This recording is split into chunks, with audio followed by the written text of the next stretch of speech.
All right. Definitions definitely need to be finished.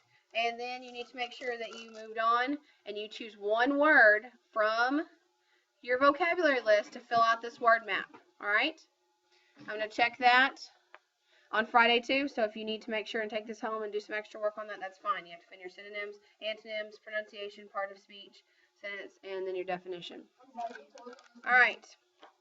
Yeah, just a little, just like 5 minutes at the beginning of each class, just like always. So you have your definitions written down, most of you. You've been working on that for 3 days. Look at this sheet. This is your homework for tonight. All right, that's fine. If you need to take it home, do what you gotta do. Just make sure it comes back. Your vocabulary work. It says directions. Write the vocabulary word next to the correct definition. So if we look, I've given you two because I don't want you to get them confused. The actual rations you get is not the tessery. The tessery is like the voucher you give so that you can get the rations. So I give you those already. All right, rations is an allowance or a portion. Tessery is the token or the voucher. Just like they put their name into the bowl so that they can take home grain and oil each month for the year. They put their name one time and they get each month they get to go down and collect their grain and oil. All right, we have again more basically it says connected definitions, but it's really just synonyms to these words. Okay. All right, what I need for you to do is we're going to be moving on so we can get reading today. I want you to turn over after your word map is going to be the next blank sheet of paper. Should be on the back if you glued them correctly.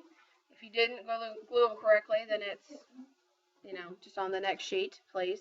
All right, I've already given you the map. This is a map of Panem. You can see the outline of our current United States as it lies underneath the country of Panem that is represented in our book. You can see all the different districts and how they're numbered and where they're located over the top.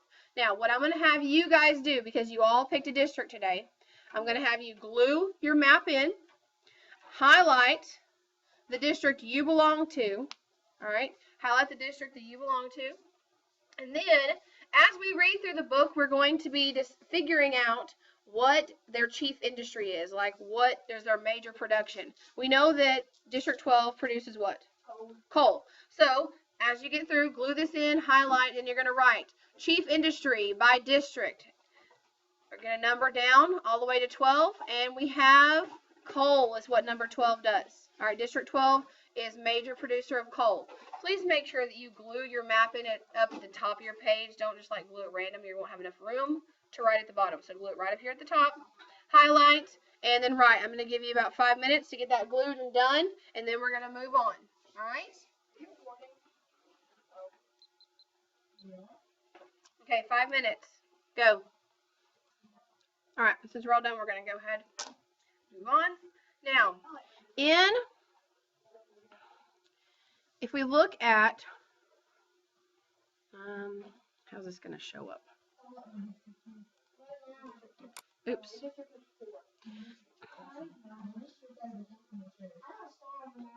Panem, if we look at our district here, we see there's the outline. And if you'll notice out here at 13, all right, out here at 13, we have where's that at right now? What, in our current day, what is this place out here at 13?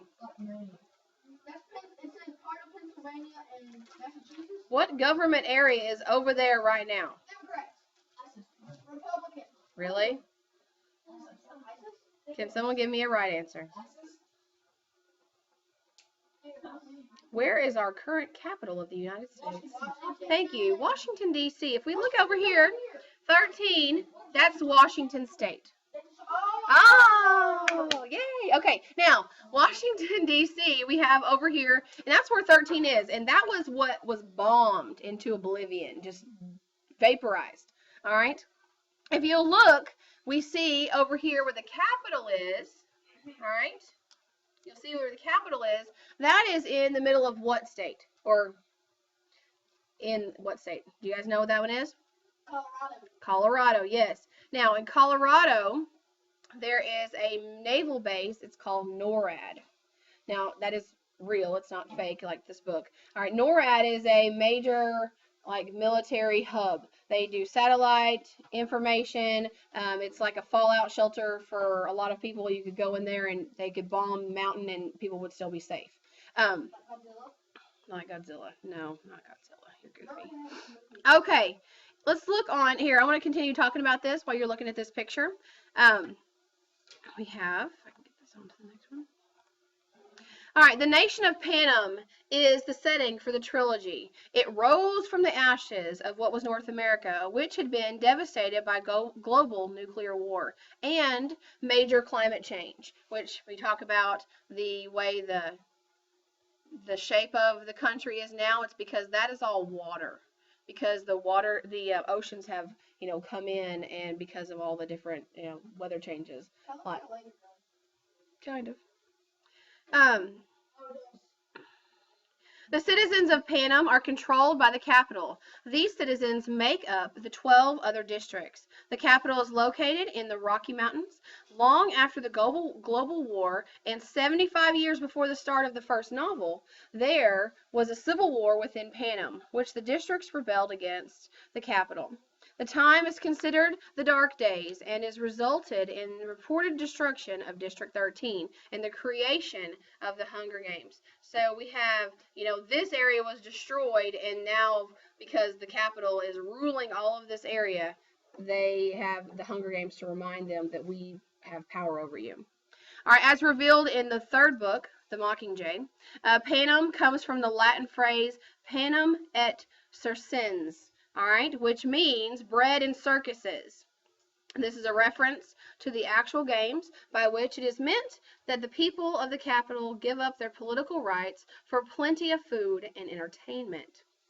Well, the thing about that is the people in the capital have decided that they were going to abandon their districts and come to the side of the capital during the major war, and through doing that, they've given up all of their rights, and they just know that we do whatever the district, whatever the capital tells us to, and we just follow their rule blindly, and we enjoy our life of luxury with plenty of food and all this exciting entertainment.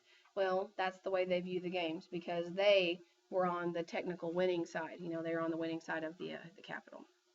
All right, now NORAD.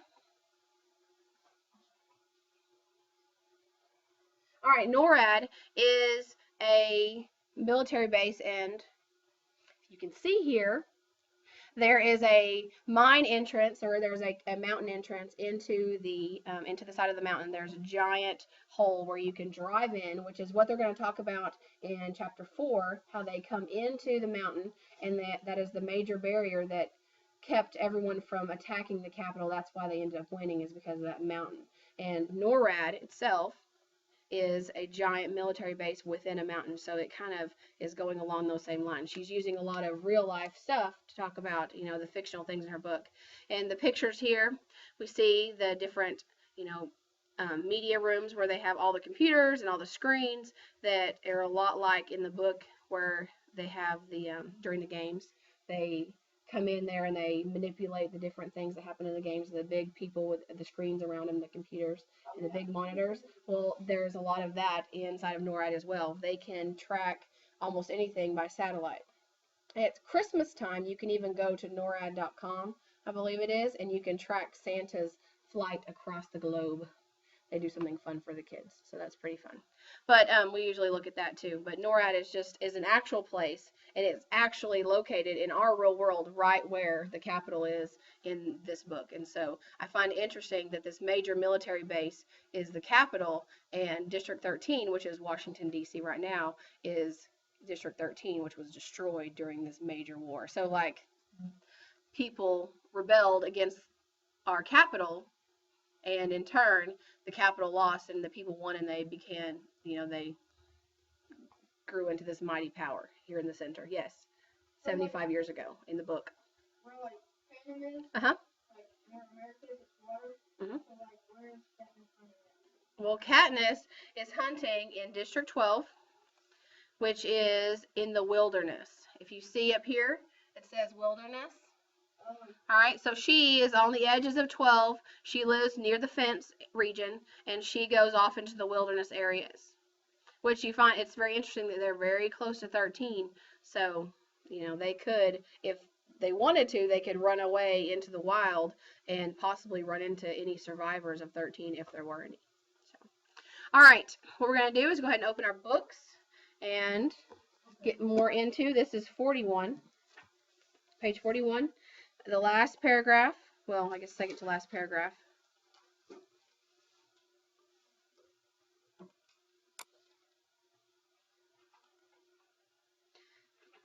Page 41. All right. They were just on the train about to head off on their way. And she's going to give us a little history lesson of what she knows of the backstory of all of this as well. In school, they tell us the capital was built in a place once called the Rockies. District 12 was in a region known as Appalachia. Even hundreds of years ago, they mined coal here, which is why our miners have to dig so deep. Somehow it all comes back to coal at school. Besides basic reading and math, most of our instruction is coal-related, except for the weekly lecture on the history of Panem. It's mostly a lot of blather about what we owe the capital. I know there must be more than they're telling us, an actual account of what happened during the rebellion, but I don't spend much time thinking about it. Whatever the truth is, I don't see how it will help me get food on the table. The tribute train is fancier than even the room in the Justice Building. We are each given our own chambers that have a bedroom, a dressing area, and a private bathroom with hot and cold running water.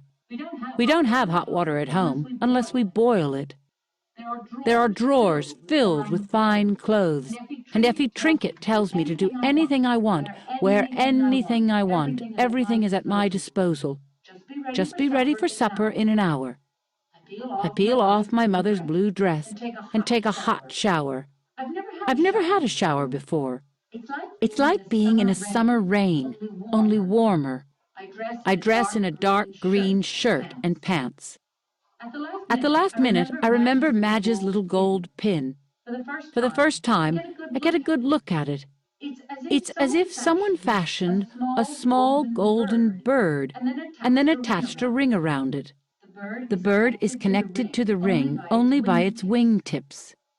I suddenly recognize it, a mockingjay. They're funny birds, and something of a slap in the face to the capital. During the rebellion, the capital bred a series of genetically altered animals as weapons. The common term for them was mutations, or sometimes mutts for short. One was a special bird called a jabberjay that had the ability to memorize and repeat whole human conversations. They were homing birds, exclusively male, that were released into regions where the capital's enemies were known to be hiding. After the birds gathered words, they'd fly back to the centers to be recorded. It took people a while to realize what was going on in the districts, how private conversations were being transmitted. Then, of course, the rebels fed the capital endless lies, and the joke was on it. So the centers were shut down, and the birds were abandoned to die off in the wild. Only they didn't die off. Instead, the jabberjays mated with female mockingbirds, creating a whole new species that could replicate both bird whistles and human melodies.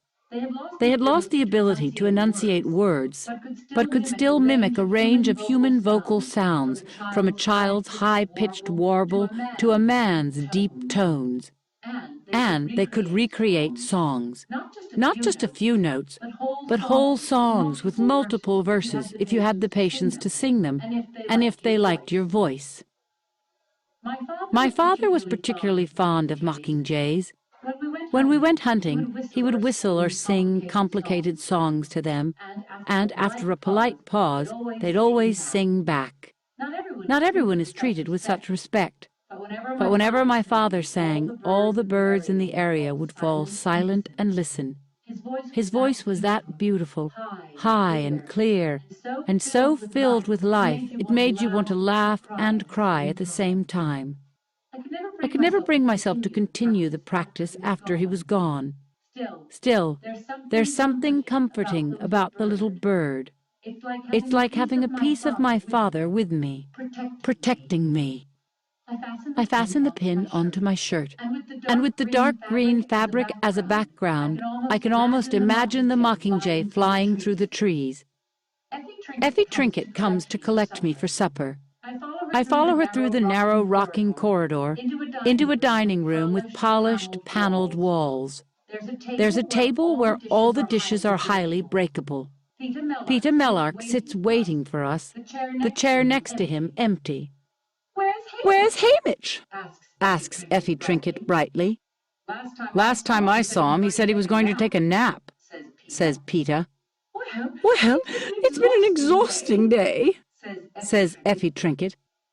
I think she's relieved by Hamish's absence, and who can blame her?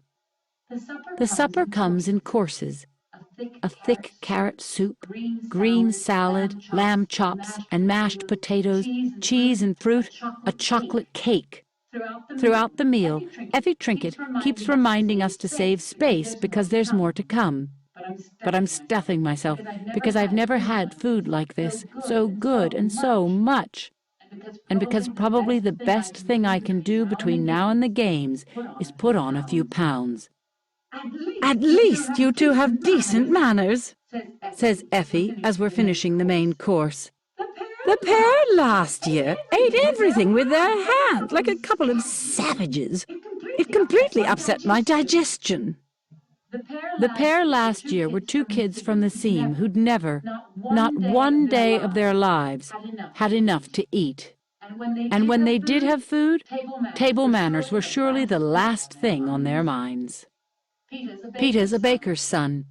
My mother taught Prim and I to eat properly, so yes, I can handle a fork and knife. But I hate Effie Trinket's comments so much I make a point of eating the rest of my meal with my fingers. Then I wipe my hands on the tablecloth. This makes her purse her lips tightly together. Now that the meal's over, I'm fighting to keep the food down. I can see Peter's looking a little green, too. Neither of our stomachs is used to such rich fare. But if I can hold down Greasy Say's concoction of mice meat, pig entrails, and tree bark, a winter specialty, I'm determined to hang on to this. We go to another compartment to watch the recap of the reapings across Panem. They try to stagger them throughout the day so a person could conceivably watch the whole thing live. But only people in the capital could really do that, since none of them have to attend reapings themselves. One by one we see the other reapings, the names called, the volunteers stepping forward, or, more often, not. We examine the faces of the kids who will be our competition. A few stand out in my mind. A monstrous boy who lunges forward to volunteer from District 2. A fox-faced girl with sleek red hair from District 5. A boy with a crippled foot from District 10. And most hauntingly, a 12-year-old girl from District 11. She has dark brown skin and eyes, but other than that, she's very like Prim in size and demeanor. Only when she mounts the stage and they ask for volunteers, all you can hear is the wind whistling through the decrepit buildings around her. There's no one willing to take her place. Last of all, they show District 12. Prim being called, me running forward to volunteer. You can't miss the desperation in my voice as I shove Prim behind me, as if I'm afraid no one will hear and they'll take Prim away. But of course they do hear. I see Gail pulling her off me and watch myself mount the stage. The commentators are not sure what to say about the crowd's refusal to applaud, the silent salute. One says that District 12 has always been a bit backward, but that local customs can be charming. As if on cue, Hamish falls off the stage and they groan comically. Peter's name is drawn, and he quietly takes his place.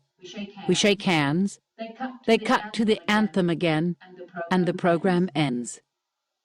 Effie Trinket is disgruntled about the state her wig was in. Your mentor has a lot to learn about presentation, a lot about televised behavior. Peter unexpectedly laughs. He was drunk, says Peter. He's drunk every year. Every day, I add. I can't help smirking a little. Effie Trinket makes it sound like Haymitch just has somewhat rough manners that could be corrected with a few tips from her. Yes, hisses Effie Trinket. How odd you two find it amusing. You know, your mentor is your lifeline to the world in these games. The one who advises you, lines up your sponsors, and dictates the presentation of any gifts. Haymitch can well be the difference between your life and your death. Just then, Haymitch staggers into the compartment. I miss supper, he says in a slurred voice. Then he vomits all over the expensive carpet and falls in the mess. So laugh away, says Effie Trinket. She hops in her pointy shoes around the pool of vomit and flees the room. Okay. Now, you'll notice that she says that he has a lot to learn about presentation. All right. Well, that's the whole point of this, is that all of these people have to keep up an act in order to make sure that they are giving the right type of entertainment to the people in the Capitol, because if they slip up in any way, they will be killed. And right now they see Effie as just some, airhead lady who just enjoys it like everyone else. But as we begin to learn about her throughout the book, we see her as more, through the series, not this book, but in the next books, you see her as someone who really cares and is very afraid whenever she says something wrong, because she thinks that, she might be next. All right. Everyone, even the people in the Capitol, you'll know that they need to not step out of line. So we see the Capitol right now as someone who is just, free loving, and they don't care, and, they just all see this as entertainment. But eventually in the rest of the series, we're going to see them, they're still afraid too. Okay. So it's very much a dictatorship in the Capitol. We have the President Snow, who rules everyone. Just kind of like Hitler ruled everyone. And he told everyone what to do and when to live and when not to live. All right. Now, let's see, where's that? Yeah, here. I'm going to let you guys work a little bit on your homework as we finish up. I'll show you again one more time here. It kind of does look like a bird, the picture of Panem does. Okay, you can see here, the color picture really does show a little better of an image, and you can see the differences between the gray areas where the water has has come in, and the land has receded away, and it's being overtaken. Again, here we are in the star, and so you can see where we are in reference to where Washington, D.C. is up here at 13, and where NORAD is here at the Capitol. But in the book, that's in real life. In the book, this is, of course, the Capitol for them, and that's District 13. Looks like 11 is the biggest one, because you see here the light yellow. All right, the light yellow on the bottom and the kind of orangish yellow at the top. 11 is all of this that goes way down into Mexico, all through Texas. It's the major crop producing district. Okay, we'll find out as we go through. And as we go through these, make sure you're paying attention to what your district does so that we can finish filling in our chart as we go through. Okay. All right. Get working on your vocab. And we will finish up there. We'll be done there until tomorrow. We'll start on chapter 4.